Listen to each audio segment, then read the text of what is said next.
Bugungi videoda Sambriero galaktikasi haqida qiziqarli faktlar bilan tanishtirib o'taman.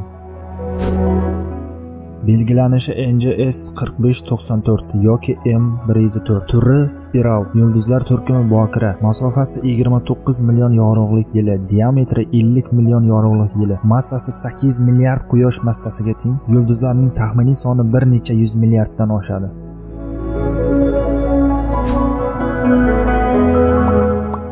Eng g'ayrioddiy ko'rinishga ega to'siqli spiral galaktikalardan biri bo'lgan Sambriero galaktikasi u katta markaziy bo'rttiqqa va yorqin yadroga ega va uning spiral qo'llari markaziy bo'rtmani o'rab turgan halqa bo'lgani qalin chang chizig'idan o'tadi. Galaktikaning paydo bo'lishi biz uni chekkadan ko'rishimiz bilan bog'liq. Sambriero galaktikasi bokira yulduz turkumidagi to'siqli spiral galaktika deb tasniflanadi. Yerdan taxminiy masofa 29 million yorug'lik yili. Pierre Mirschin birinchi marta Sambriero galaktikasini 1781-yilda tasvirlab bergan. Ammo u Messier katalogiga rasman 140 yil o'tib 1921-yilda qo'shilgan. Ular orasida William Herschel va Charles Messier bor edi. Fransuz astronomi Camille Flammarion Messierning keyinchalik topilgan narsalari, shu jumladan Sambriero galaktikasida qo'lda yozilgan yozuvlarni topdi va ularni Messier katalogiga qo'shdi. Katalog formatiga muvofiq Sambriero galaktikasi M104 deb nom oldi.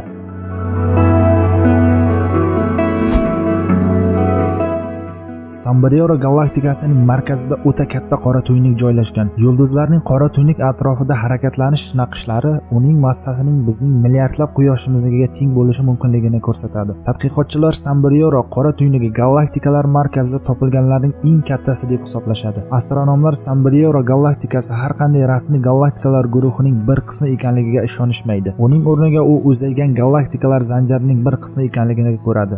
Sambriero galaktikasi Somon yo'li galaktikasining taxminan 3.10 o'lchamiga ega. Sambriero galaktikasi 9.0 ga teng ravshan kattaligiga ega va shuning uchun u an'anaviy teleskoplar yordamida osongina ko'rish mumkin. Qorong'i kechada odamlar Sambriero galaktikasini oddiy durbin bilan ham ko'rishlari mumkin. Buni bahorda va yozning boshida Corvus va Virgo yulduzlar turkumi orasidan ko'rish mumkin. Galaktikaning yadrosida 2000 ga qadar globusli klasterlar bo'lishi mumkin. Bu Somon yo'li galактикасidagi klasterlardan 10 baravar ko'pdir. Somon yo'li misolida bo'lgani kabi Sambriero globallar klasteridan 10 dan 13 milliard yoshgacha teng. NASA Sambriononi infraqizil va ko'rinadigan nurda o'rganish uchun Spitzer kosmik teleskopidan ham Hubble teleskopidan ham foydalangan. Tadqiqotchilarning fikriga ko'ra, Sambriero galaktikasida yer yuzidagi har bir odamga kamida 100 ta yulduz to'g'ri keladi. 1912-yilda Lowell rasadxonasida ishlagan amerikalik astronom Vistro Silfer Sambriero galaktikasida juda katta qizil siljish borligini payqadi.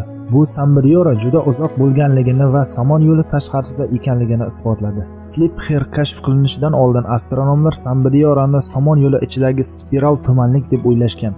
Slipher shuningdek Sambriorni bizdan uzoqlashayotganini aniqladi. Shunday qilib u koinot kengayib borayotganini birinchilardan bo'lib isbotladi. Sambrioning chang chizig'i asosan vodorod va changdan iborat. U galaktikadagi molekulalar salqin gazning katta qismini o'z ichiga oladi va yulduzlar paydo bo'lishining asosiy joyidir. Aksincha, tadqiqotchilar galaktik yadroda juda ko'p yulduzlar hosil bo'lmaydi deb hisoblashadi. Tashqi chegaralar 1960-yillarning asl nusxasida Sambriero galaktikasining chegarasini tasvirlangan. Sambriero galaktikasida ham spiral ham elliptik galaktikalar mavjud. Spiral galaktikani qandaydir tarzda yutib yuborgan elliptik galaktikaga o'xshaydi, ammo olimlar buning iloji yo'q deb hisoblashadi. Bunday hodisa spiral galaktikaning yo'q qilinishiga olib keladi. Buning o'rniga olimlar taxminan 9 milliard yil oldin katta elliptik galaktikada ko'plab gaz bulutlari to'plangan va bu gaz bulutlari oxir-oqibat spiral galaktikaga aylangan deb taxmin qilishmoqda. Bizda hozircha shu. Agar video yoqqan bo'lsa, like bosib obuna bo'ling. Eng qiziqarli ma'lumotlar hali oldinda. Ko'rishguncha.